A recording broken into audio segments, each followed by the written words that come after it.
Hello everyone, तो कैसे हैं आप सभी। तो बैटल बैच की सेकंड क्लास के अंदर आप सभी का स्वागत है। एंड इस क्लास के अंदर हम चैप्टर फर्स्ट का सेकंड पार्ट करेंगे एंड चैप्टर फर्स्ट को फिनिश कर देंगे। उसकी एक बढ़िया वाली रिवीजन हो जाएगी।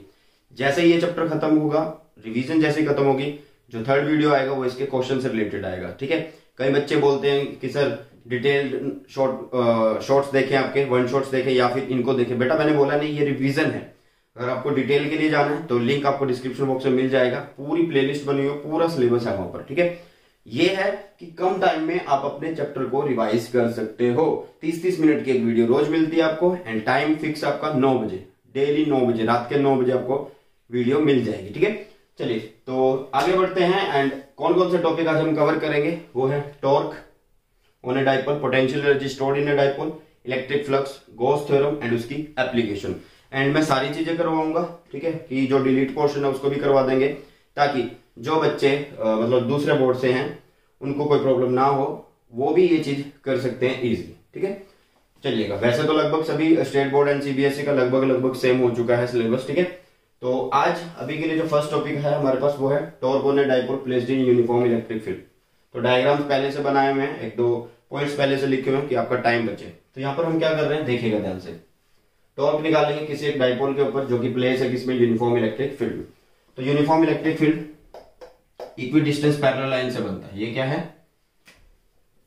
इलेक्ट्रिक फील्ड है। ठीक है। यूनिफॉर्म इलेक्ट्रिक फील्ड, इसके अंदर एक डाइपोल हमने ऐसे प्लेस किया। क्यों सीधा ऐसे नहीं किया या ऐसे नहीं किया उसकी भी बात करेंगे। हमने इसको ऐसे प्लेस किया, आपको पता है ये पॉइंट होता है नेगेटिव चार्ज, ये होता है पॉजिटिव चार्ज। तो पॉजिटिव चार्ज पे जो फोर्स लगती है वो in the direction of electric field लगती है। तो मतलब ऐसे लग गई तो ये हो गया एफ। इधर अपोजिट डायरेक्शन में लगेगी क्योंकि ये नेगेटिव है। ठीक है। तो एक फोर्स होगी क्या, माइनस क्यू ई, एंड एक फोर्स होगी क्या, प्लस क्यू ई। क्लियर। अब एक चीज को ऐसे रखा हुआ है, उस पर एक फोर्स इधर लग रही है, एक फोर्स मेरी साइड लग रही है, तो इसमें क्या होगा, रोटेशन आ जाएगा। ठीक है। कैसे कि यहां पर क्या होगा कि दो फोर्सेस है, दोनों फोर्सेस कैसी हैं, वो इक्वल हैं एंड अपोजिट है। इक्वल एंड अपोजिट हैं। तो यहां पर क्या होगा, जो नेट फोर्स होगी वो क्या हो जाएगी, जीरो होगी। नेट फोर्स क्या होगी, zero. Net force zero he, couple of forces भी है यहाँ पे, तो इसलिए यहाँ पे क्या बन गया, टॉर्क बन गया। ठीक है। तो टॉर्क को हम कैसे लिखते हैं, आइदर फोर्स एंड उसका मैग्नीट्यूड होता क्या है, परपेंडिकुलर डिस्टेंस बिटवीन फोर्सेस। ठीक है। करते कैसे, torque is tau, either force, कोई भी फोर्स लो, या ये या वो, तो क्यू ई लिखेंगे एंड मैग्नीट्यूड है तो प्लस ई लिखेंगे। ठीक है। Into perpendicular distance between forces. एक फोर्स ऐसे जा रही है, एक फोर्स इधर है, ये देखिएगा, तो उनके बीच में जो परपेंडिकुलर डिस्टेंस है ये वाला, उसको लिखेंगे। तो यहाँ पे देखो जो मैग्नेट डाइपोल की मूवमेंट है, इलेक्ट्रिक डाइपोल मूवमेंट, वो ऐसे जा रहा है, इलेक्ट्रिक फील्ड ऐसे जा रहा है, तो इनके बीच में एंगल कितना, थीटा। कितना एंगल है, थीटा। तो यहाँ पे भी आप चेक कर सकते हो, यहाँ पे थीटा ही मिलेगा आपको। कितना मिलेगा, थीटा मिलेगा। ठीक है। तो एंगल के सामने परपेंडिकुलर होता है, तो परपेंडिकुलर आप इजी निकाल लोगे। क्यों इजिली निकाल लोगे, क्योंकि यहाँ पर हाइपोटेन्यूज हमें पता है जो कि है 2a। कितनी है, 2a है। तो 2a यहां आ जाएगी इसके इक्वल। क्यों, क्योंकि देखो परपेंडिकुलर जब आपको निकालना है तो साइन से डील करेंगे, एंड साइन क्या होता है, परपेंडिकुलर बाय हाइपोटेन्यूज। परपेंडिकुलर आपको फाइंड आउट करना है, जो हाइपोटेन्यूज उसको क्रॉस कर देंगे किसके साथ, मतलब मल्टीप्लाई कर देंगे किसके साथ, साइन के साथ। तो आपके पास मिल जाएगा क्या, 2a sin थीटा। तो यहाँ पे लिख दिया 2a sin थीटा। क्लियर। तो मतलब हमें टाउ मिल गया क्या, हमें टाउ क्या मिल गया, pe sin थीटा मिल गया। क्या मिल गया, pe sin थीटा मिल गया। क्यों मिल गया, क्योंकि q इंटू 2a वो तो p होता है, इलेक्ट्रिक डाइपोल मूवमेंट। तो दैट्स व्हाई टॉर्क आ गया आपके पास क्या, ये। एंड टॉर्क को हम इस तरह से भी लिख सकते हैं कि p vector cross e vector. मतलब यहां से हमें पता लग रहा है कि जो टॉर्क है वो एक वेक्टर क्वांटिटी है। क्या है, टॉर्क एक क्या है, एक वेक्टर क्वांटिटी है। क्लियर हो गया। टॉर्क आपके पास क्या है, एक वेक्टर क्वांटिटी है। इतनी चीज समझ में आई। अब इसके बाद ध्यान से देखिए, अगर वेक्टर है तो डायरेक्शन में बतानी पड़ेगी। तो जो डायरेक्शन होगी, direction of torque is perpendicular to the plane containing P and E। मतलब जिस प्लेन में P and E होंगे उसके परपेंडिकुलर होगी। ठीक है। एंड छोटा एंगल आपको हमेशा कवर करना होता है। ठीक है। तो अब बात करते हैं कि इसको ऐसे क्यों नहीं अलाइन किया। अगर हम इसको ऐसे अलाइन करते हैं स्टार्टिंग से ही, तो तो मतलब ये पैरेलल है किसके, इलेक्ट्रिक फील्ड के, जो मतलब मूवमेंट है हमारी इलेक्ट्रिक डाइपोल मूवमेंट, वो थीटा कितना हो गया वहां पे 0 डिग्री हो गया, अगर डाइपोल को ऐसे रखा जाता है, पैरेलल रखा जाता है। अगर बिल्कुल सीधा खड़ा करके रखा जाता तो थीटा कितना होगा 90 डिग्री होगा। क्यों? क्योंकि हमारे P एंड E के बीच में एंगल उस टाइम 0 होगा, एंड यहाँ पे P एंड E के बीच में एंगल जो होगा वो E होगा। तो कॉमन सी बात है, यहाँ पर टॉर्क कितना आ जाएगा 0, तो 0 आ गई, 0 आ गई, तो जिसको हमने बोल दिया मिनिमम। एंड यहाँ पे कितनी आएगी टॉर्क, यहाँ पे PE आ जाएगी। क्यों आ जाएगी? क्योंकि sin 90 इज 1, तो दैट्स वाई क्या यहाँ पे क्या आ गया, torque is equal to PE, तो ये मैक्सिमम टॉर्क क्या है, मैक्सिमम टॉर्क है। ठीक है, तो ये होता है टॉर्क निकालने का तरीका। समझ में आया? टॉर्क निकालने का तरीका, कब मिनिमम है कब मैक्सिमम है आपको पता लग गया। ठीक है, इसी तरह से आप 180 पे भी बता सकते हो कि मिनिमम हो गया आपकी। नेक्स्ट टॉपिक क्या है आपके पास, potential energy stored in a dipole है। अब देखो ये जो टॉर्क यहाँ पर लगी है, ये क्या कर रही है, इस डाइपोल को ऐसे ऐसे घुमाना चाहती है। ठीक है, क्योंकि एक पे इधर खींच रहा है इधर खींच रहा है, तो ये ऐसे होगा। मतलब टॉर्क क्या है, टॉर्क क्या करना चाह रही है या कर देती है क्या, torque align the dipole along the direction of electric field. ठीक है, डायरेक्शन ऑफ इलेक्ट्रिक फील्ड के अलोंग, मतलब इसको सीधा करना चाहता है टॉर्क, या कर देता है। ठीक है, तो अब पोटेंशियल एनर्जी हम कैसे निकालें, नेक्स्ट टॉपिक आपके पास पोटेंशियल एनर्जी। पोटेंशियल एनर्जी कैसे निकालेंगे, फर्स्टली देखो क्या होगा कि टॉर्क ने घुमा दिया आपके डाइपोल को ऐसे, अब आप क्या कर रहे हो, इसी डाइपोल को अपोजिट डायरेक्शन में घुमाना चाहते हो, अपोजिट डायरेक्शन ऑफ टॉर्क को घुमाना चाहते हो, तो आपको काम करना पड़ेगा, एंड वो जो काम करते हो आप उसी को बोलते हैं पोटेंशियल एनर्जी स्टोर्ड इन इलेक्ट्रिक डाइपोल। तो यहाँ पे लिखा हुआ है potential energy is the amount of work done in rotating the dipole in opposite direction of electric field, in opposite direction of electric field, या फिर आप in opposite direction of torque लिखे, वो ज्यादा अच्छा रहेगा। ठीक है, अगेंस्ट द टॉर्क ये भी बोल सकते हो, in rotating the dipole against the torque बोल सकते हो, in opposite direction of torque बोल सकते हो। ठीक है, समझ में आया, समझ में आ गया ना? ठीक है, चलिए अब देखिएगा यहाँ पे होगा क्या, मतलब कहने का मतलब ये जो डायरेक्शन मैंने लिखी है, ये जो लिखी है, ये कैसे लिखी है कि टॉर्क इसको ऐसे घुमाना चाह रहा है, बट अब पोटेंशियल एनर्जी जो है वो इसको अपोजिट डायरेक्शन में अलाइन करना चाहती है। मतलब potential energy is the amount of work done in rotating the dipole in opposite direction of electric field लिख दो, वो ज्यादा अच्छा रहेगा, वो समझने में भी सही रहता है। ठीक है, इलेक्ट्रिक फील्ड लिखो। ठीक है, तो यहां पर आप क्या कर रहे हो, काम कर रहे हो, तो डीडब्ल्यू मैंने लिखा, टॉर्क के अपोजिट कर रहे हो, मतलब टॉर्क आ रही है तो आप काम कर रहे हो ना, क्योंकि टॉर्क ऐसे करना चाह रही है बट आप उसको ऐसे लेके जाना चाहते हो, तो वर्क डन होगा क्या, टॉर्क इंटू डी थीटा, मतलब एंगुलर डिस्प्लेसमेंट। हमें क्या पता कि हमने कितने एंगल पे उसको शिफ्ट कर दिया है, ऐसे कितना घुमा दिया हमें नहीं पता, तो दैट्स वाई यहाँ पे एंगुलर डिस्प्लेसमेंट लिखी। टॉर्क कितनी है, torque is PE sine theta, तो पीई साइन थीटा, साथ में आ गया डी थीटा। अब लिमिट जरूरी लगानी होती है इंटीग्रेशन के अंदर, तो मुझे नहीं पता कि इनिशियल पोजीशन क्या है, तो इसलिए थीटा 1 रख दिया, उसके बाद फाइनल पोजीशन थीटा 2। इंटीग्रेशन करी, पीई बाहर आ गया, साइन थीटा की इंटीग्रेशन होगी तो माइनस कोस थीटा होगी, तो दैट्स वाई यहाँ पे माइनस बाहर है, कोस थीटा अंदर रख दिया, उसके ऊपर हमने लगा दी लिमिट जो कि है थीटा 1 थीटा 2। क्लियर? अब इस लिमिट को ओपन कर देते हैं, तो माइनस पीई पड़ा है पहले से, upper limit minus lower limit, तो ये हो गया। तो यहां तक हमारा फॉर्मूला हो गया है। होता क्या है कि जो स्टार्टिंग पोजीशन होती है, इनिशियल पोजीशन जो होती है आपके टॉर्क की, वो हमेशा कैसी होनी चाहिए, ऐसी होनी चाहिए कि आपके डाइपोल में कोई भी पोटेंशियल एनर्जी उस टाइम पे स्टोर्ड ना हो, मतलब ऐसी पोजीशन हो, नील पोजीशन पे वो होना चाहिए। तो नील पोजीशन वो हो सकती है जब आपका थीटा 1 90 डिग्री हो, जब आपका थीटा 1 कितना हो 90 डिग्री, क्योंकि देखो cos 90 कितना होगा, 0 होगा ना, cos 90 कितना होगा, 0 होगा। ठीक है, तो थीटा 1 हो गया 90 डिग्री, थीटा 2 अभी भी नहीं पता मुझे, तो उसको थीटा लिखा, मींस जो फाइनल है कोई भी एंगल हो सकता है। तो आपके पास बचा क्या, W is equal to minus PE cos theta, and यही W जो होता है वो पोटेंशियल एनर्जी होता है, एंड कॉस को हटा दिया तो डॉट बन जाएगा। क्लियर? अब आपके पास क्वेश्चन कैसा आता है, आपके पास क्वेश्चन कैसा आता है, आपको स्टेबल अनस्टेबल की कंडीशन पूछ ली जाती है कि कब डाइपोल आपका स्टेबल होगा, कब अनस्टेबल होगा। ठीक है, स्टेबल मतलब जब उसमें कोई भी एनर्जी स्टोर ना हो, मतलब U इज इक्वल टू कितना है, माइनस पीई कोस थीटा है। ठीक है, माइनस पीई कोस थीटा है, तो थीटा अगर 0 डिग्री है तो इसका मतलब माइनस होगी आपकी वैल्यू, मतलब एनर्जी नेगेटिव में है, तो ये स्टेबल कंडीशन है। अगर आपके पास U is equal to minus PE cos 180 हो जाए, यहाँ पे क्या हो जाए 180, तो क्या होगा फिर आपको u is equal to plus E मिलेगा। मतलब ये कंडीशन होगी आपकी किसकी, अनस्टेबल की। क्यों? क्योंकि यहाँ पर आपको बहुत ज्यादा काम करना पड़ रहा है, एनर्जी चाहिए, यहाँ पे आपको कोई काम नहीं करना, एनर्जी नहीं चाहिए, तो ये स्टेबल कंडीशन हुई, ये अनस्टेबल कंडीशन हुई। ठीक है, तो जल्दी नोट करो इसे, फिर आगे करते हैं electric flux and Gauss theorem. चलिए अब करते हैं आगे की तरफ, electric flux and Gauss theorem हम साथ में पढ़ेंगे, फिर one by one application of Gauss theorem को बहुत अच्छे तरीके से खत्म कर देंगे। ठीक है, एंड एक बहुत बढ़िया वाली रिवीजन हो जाएगी बस आपकी। ठीक है, बस आपको करना क्या है, वीडियो को शेयर कर देना ताकि सबकी हेल्प हो सके, हेल्प करना सीखो बस आप। ठीक है, पढ़ना एंड हेल्प करना सीखते रहो, एंड ये बहुत काम आएगा आपके। ये चीज अगर ये चीजें सीख गई ना कि दूसरों की हेल्प करनी है, तो बस फिर तुम्हें कोई पीछे नहीं खींच सकता।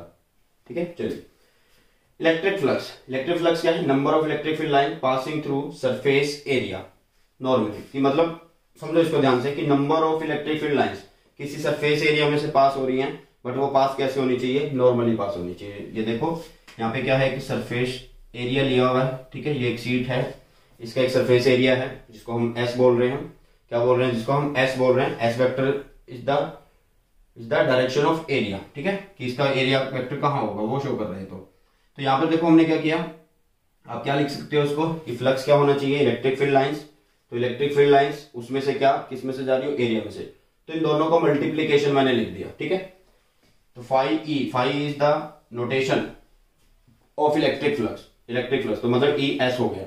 लेकिन मैं इसको ई डॉट एस भी लिख सकता हूं, मतलब E vector dot S vector भी लिख सकता हूं। कैसे लिख सकता हूं, देखो ध्यान से, अगर आपका जो इलेक्ट्रिक फील्ड है उस शीट में से किसी एंगल से पास हो, एंगल किसके साथ बना रहा हूं, एरिया वेक्टर के साथ। ठीक है, जो कि ऐसे है, एरिया वेक्टर के साथ ऐसे है, तो आपको क्या करना पड़ेगा, हमें तो इलेक्ट्रिक फील्ड सीधा चाहिए होता है ना, बिल्कुल ऐसे नॉर्मली पास करना होता है, तो हम उसका कंपोनेंट निकाल लेंगे, एंड ये कंपोनेंट हमें मिल जाएगा कितना, ई कॉस थीटा। क्यों, क्योंकि इनके बीच में अगर एंगल बन रहा है थीटा, तो कॉमन सी बात है कि बेस निकालने के लिए आपको क्या करना पड़ेगा, कोस निकालना पड़ेगा, तो ई कॉस थीटा आ गया। ठीक है, तो इसको यहाँ पे लिखा ई कॉस थीटा, साथ में एस लिख दिया, एरिया लिख दिया, क्योंकि इसी की मल्टीप्लाई होनी है, तो कॉस को हटाया तो डॉट हो गया ऑटोमेटिकली। क्लियर। अगर एक छोटे सरफेस एरिया के लिए हम लिखेंगे तो ये हो जाएगा D phi is equal to E dot D S, क्योंकि स्मॉल एरिया की हम बात कर रहे हैं तो स्मॉल फ्लक्स से डील करेंगे। लेकिन अगर जो एरिया हम कंसीडर कर रहे हैं ये क्लोज एरिया हो, क्लोज्ड बना रहे हो, मतलब पूरा क्लोज कर रहे हो उसे, तो यहां पर करनी होगी आपको क्या, इंटीग्रेशन। इधर इंटीग्रेशन करी तो फाइव बन गया, इधर इंटीग्रेशन लिख दी ये, एंड यहाँ पे ये zero is showing closed integration. ठीक है, तो ये होता है आपका इलेक्ट्रिक फ्लक्स। आपको सिर्फ ये चीजें याद रखनी है। ठीक है, आगे देखिए गॉस थ्योरम क्या कहती है, गॉस थ्योरम कहती है अकॉर्डिंग टू गॉस लॉ जो इलेक्ट्रिक फ्लक्स होगा किसी भी क्लोज सरफेस एरिया से, किसी भी क्लोज सरफेस एरिया से, मतलब जैसे ये चार्ज है एंड यहाँ पर हमने एक एरिया क्लोज किया जिसमें से फील्ड ऐसे जा रहा है ना, फील्ड ऐसे जा रहा है, पॉजिटिव से तो फील्ड बाहर जाता है ना, तो ये जो एरिया फ्लक्स जा रहा है, मतलब ये जो फील्ड लाइन आ रही है तो फ्लक्स बोलते हैं। तो ये क्या बोल रहा है, according to Gauss law the electric flux passing through a close surface, कोई भी कहीं पे भी हम क्लोज सरफेस मान सकते हैं, यहाँ पे मान लो या यहाँ पे ये पूरा को मान लो। ठीक है, तो उसके लिए जो हमारा फ्लक्स होगा वो कैसे गिवन होगा, फ्लक्स को ये बोलते हैं, वो इक्वल होगा किसके, कि कितना चार्ज वहां पे एनक्लोज्ड है उसके 1/μ0 टाइम्स। ठीक है, अब ये बोल सकते हो 1/μ0 times of Q enclosed. Clear. तो ये होती है आपकी गॉस थ्योरम, बस इनको याद कर लो अच्छे से। अब रिवीजन है तो इनको अच्छे से पढ़ो, एंड जिनको डिटेल्ड वीडियो पे जाना है वो वन शॉट की वीडियोस है, डिस्क्रिप्शन बॉक्स में लिंक है, वहां से आप देख सकते हैं। ठीक है, तो ये हो गया electric flux and Gauss theorem. तो टॉर्क कर लिया, पोटेंशियल एनर्जी कर ली, इलेक्ट्रिक फ्लक्स कर लिया, गॉस थ्योरम कर ली। अब चलते हैं गॉस थ्योरम की एप्लीकेशन पर। फर्स्ट एप्लीकेशन पर चलते हैं, तब तक इसको आप नोट कर लीजिए। देखिएगा नेक्स्ट है हमारे पास electric field due to a thin infinitely long straight wire of uniform linear charge density and linear charge density denoted by lambda. ये क्या है, ये फर्स्ट एप्लीकेशन है किसकी, गॉस थ्योरम की, एंड ये है सेकंड एप्लीकेशन जो कि शीट की वजह से। ठीक है, एंड इसके बाद एक स्फेयर की बचेगी जो कि सीबीएसई के सिलेबस में अभी के लिए नहीं है, 2021 का जो सेशन है उसके लिए नहीं है, आगे पता नहीं है, तो दैट्स वाई कर लेंगे उसको। ठीक है, तो यहाँ पर देखिएगा क्या कर रहे हैं हम, यहाँ पर एक इनफाइनेटली लॉन्ग एक स्ट्रेट वायर ले रहे हैं जिसपे चार्ज है, वो चार्ज की हुई है। एंड अब इसमें होता क्या है कि गॉस थ्योरम के अंदर आपको फील्ड लाइंस उनको एनक्लोज करना होता है, तो इसके लिए हम ये एक सिलेंडर पास कर रहे हैं, मतलब एक सिलेंडर के अंदर इस वायर को रख रहे हैं। हमें वायर की लेंथ नहीं पता, हम क्या कर रहे हैं कि जो सिलेंडर की लेंथ है उसको काउंट कर लेते हैं। सिलेंडर की लेंथ है L एंड जो रेडियस है सिलेंडर का वो R है। ठीक है, होगा क्या कि आपको यहाँ पर फेस काउंट करने पड़ते हैं, मतलब कहां कहां पर किस किस फेस पर। देखो फर्स्टली इसके कितने फेस होंगे, 1 2 और ये तीसरा, मतलब एक, ये दूसरा और ये एक तीसरा, ये वाला। ठीक है, ये वाला फेस। ठीक है, तो यहां पर देखो फील्ड कैसे जा रहा है, फील्ड ऐसे जाता है ना फील्ड, ये रहा E, ये क्या है, इलेक्ट्रिक फील्ड है। ठीक है, इसमें नहीं लिखते हैं, यहाँ पे मिक्स हो जाएगा। तो ये E वेक्टर है, क्या है, ये E वेक्टर है। क्लियर है बेटा। अब इसके बाद देखो, अब हम इसी पे ही एरिया ले लेते हैं, या आप इधर की नीचे की तरफ मानो तो इधर भी तो फील्ड है, तो मतलब आप कहीं पे भी इस पूरे एरिया पे, मतलब इस पूरे सरफेस पर कहीं पे भी एरिया काउंट कर लेना, उसकी डायरेक्शन भी आपको उसी डायरेक्शन में मिलने वाली है। ए वेक्टर लिखो या फिर एस लिखो, आपकी मर्जी। मतलब यहां पर ये पोजीशन कहीं पे भी आप फील्ड निकालो, यहां पे है फील्ड तो इसी एरिया काउंट करो तो उसका एरिया वेक्टर नीचे उसी की तरफ फील्ड, तो कहीं पे भी, तो ये हुआ। यहां की बात करें, मतलब यहां की फील्ड तो कैसे है, फील्ड तो ऐसे ही जा रहा है ना, क्योंकि उससे आगे तो बंद है, ये अनक्लोज है। एंड इसका एरिया वेक्टर किधर होगा, ऊपर, ये एरिया वेक्टर ऊपर है, ये फील्ड इधर है, तो यहाँ पे होगा 90 डिग्री। एंड इसी तरह सिमिलरली यहाँ पे भी हो जाएगा क्या, 90 डिग्री। क्लियर। तो 90 और 90 को तो छोड़ दो, क्यों, क्योंकि कोस थ्योरम के अंदर आता है डॉट, डॉट ओपन होता है किसमें, कोस में। एंड कोस थीटा अगर 90 ले लिया तो फिर तो जीरो हो गया, तो उनको तो छोड़ो, क्योंकि ये और ये तो जीरो हो गई, काम क्या सिर्फ ये। ठीक है, तो इसकी वजह से हम कर रहे हैं। तो अकॉर्डिंग टू गॉस लॉ लिखा, E नॉट ds क्या होता है, Q enclose by epsilon not, dot को ओपन करा तो कॉस बन गया और ये आ गया। ठीक है, ये साइड तो सेम चलती आ गई। अब इसके बाद यहाँ पे थीटा मैंने लिखा 0 डिग्री, क्यों लिखा, क्योंकि मेरा ना तो ये फेस काम का है ना मेरे ये फेस काम का है, मेरा सिर्फ ये फेस काम का, जिसके अंदर थीटा मुझे मिल रहा है कितना, 0 डिग्री मिल रहा है। कितना मिल रहा है थीटा मुझे, 0 डिग्री मिल रहा है। क्लियर, तो थीटा इज 0 डिग्री, तो cos 0 रखा, cos 0 हो गया 1, तो बच गया सिर्फ E ds, E को रखा बाहर, इंटीग्रेशन करेंगे किसकी, ds की, Q बाय एप्सिलॉन नॉट। ठीक है, अब यहां पर देखिए ds किसको जोड़ रहे हैं हम, इस सरफेस एरिया पे हमने एक छोटी सी चीज ली थी, अब मैं इसको पूरे को ही जोड़ना चाहता हूं, क्यों, क्योंकि इंटीग्रेशन ds कर रहा हूं मैं, मतलब ये छोटे छोटे छोटे छोटे पार्ट इसके सारे तरफ के मैं जोड़ दूंगा। तो ये क्या होगा, ये हो जाएगा कितना, 2 पाई r l, r मतलब रेडियस है, इसकी लेंथ है l, तो ये हो गया curved surface area of cylinder. तो ये हो गया 2 पाई r l, इसकी किसके इक्वल है, Q बाय एप्सिलॉन नॉट के इक्वल। तो इसको नीचे को भेज दिया सारा।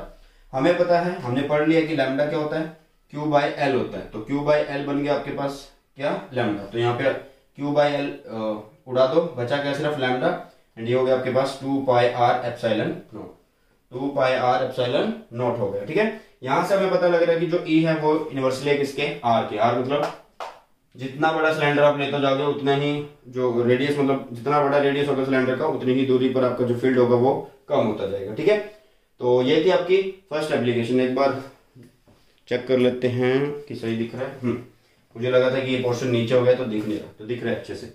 सेकंड एप्लीकेशन की बात करते हैं, सेकंड एप्लीकेशन की। सेकंड एप्लीकेशन देखो क्या है, आपको निकालना है क्या, electric field due to a thin infinite sheet of charge. मतलब यहाँ पे शीट भी बहुत बड़ी है, हमें नहीं पता, इनफाइनाइट शीट है एंड उसके ऊपर चार्ज है, जिसकी सरफेस डेंसिटी कितनी है, सिग्मा है। तो सिंपली सबसे पहले हमने क्या किया, शीट ली जिसके ऊपर चार्ज है, रख दिया। एंड यहाँ पर इस चार्ज को अब हम कैसे करें, अब इनफाइनाइट शीट है उसको अब सिलेंडर में तो नहीं डाल सकते ना, उसमें से सिलेंडर निकाल देते हैं। तो हमने इस तरह से इसमें एक सिलेंडर निकाल दिया कि इसकी लेंथ बराबर है दोनों साइड, इधर भी एंड इधर भी। ठीक है, R लिखो या फिर आप L लिखो, आपकी मर्जी है। तो यहाँ पर देखो कितने फेस बनेंगे, शीट है, ऐसे शीट है बीच में, उसके बीचों बीच आपने ये निकाल दिया क्या, सिलेंडर। ठीक है, सिलेंडर निकाल दिया, तो कितने फेस हो सकते हैं, शीट से फील्ड इधर भी जा रहा है इधर भी जा रहा है, तो अगर मैं ये एरिया लूंगा तो इधर सेम डायरेक्शन में, एंड ये एरिया लूंगा तो ये भी सेम डायरेक्शन में। मतलब ये और ये एरिया मेरे काम के हैं, ये किसी काम का नहीं। क्यों, क्योंकि फील्ड जा रहा है इधर या फिर इधर, एंड एरिया उसका तो ऐसा ही होगा ना, कैसा होगा, ऐसा होगा। ठीक है, तो दैट्स वाई हम क्या कर रहे होंगे यहाँ पे, सिर्फ किन किन को करेंगे, इसको करेंगे, समझो ध्यान से। ये एरिया कहाँ है इसका एरिया कहाँ जा रहा होगा, इसका एरिया नीचे की तरफ जा रहा होगा। ठीक है, जिसको मैं ए वेक्टर लिखता हूँ। फील्ड कहाँ आ रहा है, इसी डायरेक्शन में आ रहा है, फील्ड भी इसी डायरेक्शन में आ रहा है, तो ई वेक्टर हुआ। मतलब यहाँ पे थीटा 0 डिग्री हो गया। सेम केस यहाँ पे होगा, यहाँ पे जगह नहीं है तो इसलिए थीटा 0 डिग्री लिख देते हैं। क्लियर। अब यहाँ की बात करें, इस कर्व सरफेस एरिया की बात करें, तो फील्ड बाहर निकला शीट से, तो फील्ड ऐसे है, इलेक्ट्रिक फील्ड। इसका सरफेस एरिया ले रहे हैं, तो जिस साइड से आप देख रहे होंगे यहां से तो ऊपर, इधर चले गए तो इधर, मतलब फील्ड तो ऐसे ही जा रहा है ना। एंड इस साइड में क्या है, फील्ड ऐसे, ये एरिया इधर, तो मतलब इनके बीच में एंगल कितना 90, यहाँ पे कितना 90, ये ई था, ये ए था। क्लियर। तो इस तरह से 90 वाले को मत यूज करो, सिर्फ आपको किसको यूज करना है, 0 वाले को। और 0 वाले कितने यहाँ पे 2 हैं, कितने हैं 2। तो यहाँ पर देखो हम क्या करेंगे, गॉस थ्योरम लिखी क्या होती है, गॉस थ्योरम क्या होती है, integration close integration E dot D S is equal to Q by epsilon naught होती है। ठीक है, integration E D S cos theta हो गया क्योंकि डॉट ओपन कर दिया, तो क्यू बाय एप्सिलॉन नॉट हो गया। अब यहाँ पर अब ये 2 बार लिखनी पड़ेगी आपको, इसके लिए तो इसको मैंने 2 टाइम्स कर दिया यहाँ पे। ठीक है, एंड इनके लिए थीटा कितना है 0 डिग्री, तो कोस थीटा 0 हुआ तो 1 हो गया, तो इसलिए बचा कौन डीएस, एंड जो ई था उसको बाहर लिख दिया। क्लियर। चलिए आगे आ गया इधर क्यू एप्सिलॉन नॉट। अब इंटीग्रेशन ऑफ डीएस, मतलब हमारा डीएस कौन सा काम आ रहा है, ये वाला काम आ रहा है ना बेटा, ये वाला। तो ये कितना है, ये सर ये है कितना ए है, ये कितना है ए है, इसको हम एरिया ऑफ क्रॉस सेक्शन बोल देते हैं, जो कि कितना है ए है, कितना है ए। तो यहाँ पे लिख दिया कि इंटीग्रेशन डीएस क्या हो जाएगी, ए हो जाएगी। 2 टाइम्स करने की जरूरत नहीं है, पहले से ऑलरेडी कर रखा। ठीक है, तो डीएस हुआ ए, तो यहाँ पे आ गया 2 ई ए क्यू एप्सिलॉन नॉट, ए चला गया नीचे। ठीक है, 2 चला गया नीचे, एप्सिलॉन नॉट पहले से पड़ा है, आपके पास आ गया ये। एंड अब Q by A sigma, surface charge density, तो यहां पर रखा सिग्मा, एंड आपके पास क्या आ गया, E is equal to sigma upon 2 epsilon naught. तो ये आपका शीट के लिए, बट अभी शीट के लिए खत्म नहीं हुआ, इसके 2 केस है, उसे करते हैं। एंड साथ में फिर फेयर वाला भी करते हैं। एक बार जल्दी से नोट कर लो बेटा फटाफट। देखिए अब हम केस कर रहे हैं कि अगर आपके पास 2 शीट हो जिसमें सेम चार्ज हो या डिफर चार्ज हो। ठीक है, तो यहाँ पे कुछ नहीं करना, सिर्फ आपको डायरेक्शन के हिसाब से काम करना है। मतलब पॉजिटिव जिस पे फील्ड है और चार्ज है तो उसमें फील्ड इधर भी जा रहा होगा, इधर भी जा रहा होगा। ठीक है, तो यहां पर मैंने पॉइंट लिया, तो यहां से फील्ड इस शीट की वजह से कैसा है, इस शीट का मैं नाम ए रख रहा हूं। ठीक है, इस शीट का मैं नाम ए रख रहा हूं, जिसकी चार्ज डेंसिटी कितनी है सिग्मा 1, इसकी चार्ज डेंसिटी कितनी है सिग्मा 2 है। क्लियर। तो मैं जब मैं यहां पर रख रहा हूं ये पॉइंट, तो इससे फील्ड कैसे जा रहा है, बाहर जा रहा है ना। तो देखो सेम बी से भी तो बाहर जा रहा होगा, बी ऐसे रखा तो बी बाहर जा रहा है, तो बी से इस पॉइंट के लिए बाहर जा रहा है। तो इस तरह से करते करते मैंने सबकी डायरेक्शन लिखी हुई है, क्योंकि देखो यहाँ शीट है बीच में, तो इससे फील्ड इधर, तो इस पॉइंट पे इधर किया हुआ है, यहाँ पे बी है तो इससे इधर, तो इस पॉइंट पे उधर किया हुआ है। ठीक है, तो ये डायरेक्शन है, डायरेक्शन आपको इजिली समझ में आ जाएंगी, लिख के देख लीजिएगा अच्छे तरीके से। ठीक है, सेम यहां पर हो रहा है, ए शीट की वजह से फील्ड इधर जा रहा है इस पॉइंट के लिए, ऐसे निकल के जाएगा ना, पॉजिटिव से तो बाहर होता है। चलो, एंड इस पॉइंट के लिए बी की अगर हम बात करें, बी का फील्ड कैसे है, बी में फील्ड अंदर जाता है, तो इस मतलब इस पॉइंट से ऐसे होके जा रहा है, तो ऐसे होके जा रहा है मतलब ऐसे, इधर और इधर। यहाँ पे पॉजिटिव से फील्ड निकलेगा, कहां जाता है नेगेटिव में, तो यहाँ पे अगर मैं पॉइंट लेता हूं तो उसमें फील्ड जा रहा है और उससे निकल के किस में जा रहा है, फिर नेगेटिव में जा रहा है। ठीक है, तो इस तरह से करते करते आप सभी को लिख लेना, एंड फिर आप ये फॉर्मूलों के अकॉर्डिंग अपनी जो है डेंसिटीज मतलब वो लिख देना यहाँ पर। ठीक है, सरफेस चार्ज डेंसिटी जैसे यहाँ पे इसकी सिग्मा है, इसकी माइनस सिग्मा है, होगा क्या जैसे यहाँ पे डिफरेंस है, तो डिफरेंस को हम कैसे लिखेंगे, E इज इक्वल टू इसकी कितनी है सिग्मा अपॉन 2 एप्सिलॉन नॉट, ये क्या है अपोजिट डायरेक्शन में, दैट्स में माइनस, इसकी कितनी है सिग्मा, माइनस नहीं लेंगे क्योंकि माइनस के लिए तो हमने एग्जैक्ट यहाँ पे कर दी ना, डायरेक्शन तो हमने पहले से ले ली, minus is only for direction, and direction हमने बना दिया, तो दैट्स वाई यहाँ पे सिर्फ सिग्मा ही यूज करेंगे, तो ये हुआ कितना 0। इसी तरह बीच में निकालेंगे, तो बीच में sigma upon 2 epsilon not, same direction में जा रहे हैं तो plus sigma upon 2 epsilon naught, तो यहाँ पे हो गया सिग्मा अपॉन एप्सिलॉन नॉट। तो ये याद रखना, कैपेसिटर में यूज होगा, यहाँ पे भी 0 होगी। ठीक है, तो ये है केस। अब चलते हैं एप्लीकेशन 3rd पर, जो कि है फेयर से रिलेटेड।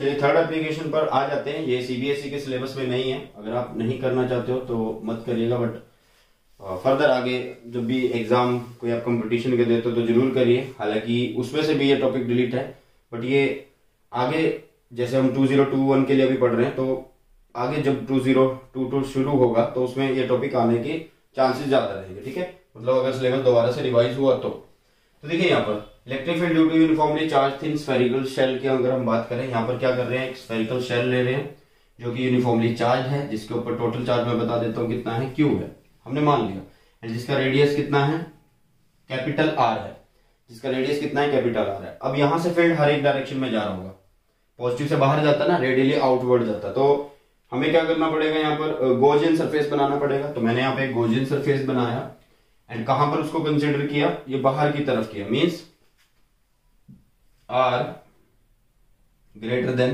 कैपिटल आर, इस तरह से, ठीक है।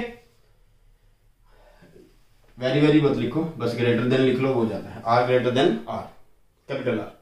तो यहां पर ये बन गया गॉसियन सरफेस। तो मतलब अब ये गॉसियन सरफेस क्या कर रहा है, कहीं ना कहीं फ्लक्स को इनक्लोज कर रहा है। कहीं पे भी आप एरिया कंसीडर कर लो, मान लो मैंने यहाँ पे एरिया कंसीडर किया कि एक बॉल बना ली, उसमें यहाँ पे मैंने एरिया कंसीडर किया, उसका एरिया वेक्टर कहाँ होगा, जहां पे ऑब्जर्वर देख रहा है, ठीक है। एंड फील्ड कहाँ जा रहा है, फील्ड पॉजिटिव से उसी साइड में जाएगा ना, तो मतलब दोनों ए की डायरेक्शन एंड ई की डायरेक्शन वो सेम है, तो इसका मतलब यहाँ पे थीटा कितना है, 0 डिग्री है। थीटा कितना है यहाँ पे, 0 डिग्री है। तो बस हो गया, अकॉर्डिंग टू गॉस थ्योरम लिखा।